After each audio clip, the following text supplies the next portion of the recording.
Just how bad is Joe Biden's cognitive decline? Well, a New York Parkinson specialist, Dr. Tom Pitts, recently told a nightly news program that, quote, he could have diagnosed the president from across a mall. Now, it arguably doesn't take a highly trained and specialized physician to note that something is wrong with Biden. Cursory layman's glance at his shuffling step, his frozen face, and a quick listen to his slurred and often incomprehensible speech would let anybody know that there's something serious wrong with the leader of the free world. This basic and somewhat uncomfortable fact, however, seems obvious to everyone except the president himself and a lot of the people around him. One somewhat worrying example came in recent days when Chief White House flat Karine Jean-Pierre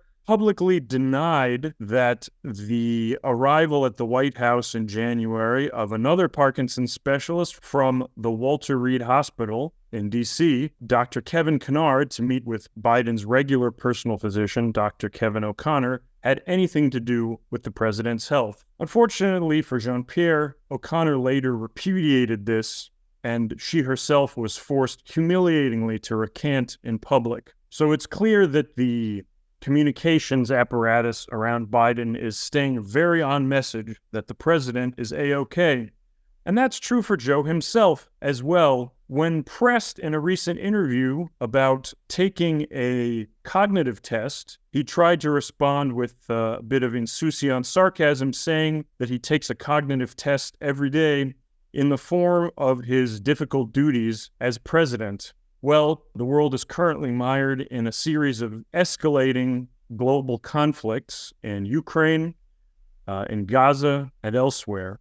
But nonetheless, the president owes it to the American people to take an actual diagnostic test. There's a vast array of them, and to publicize the results. Otherwise, voters who are poised to make a choice, certainly in November and possibly a bit earlier than that, will simply not know what they are letting themselves in for.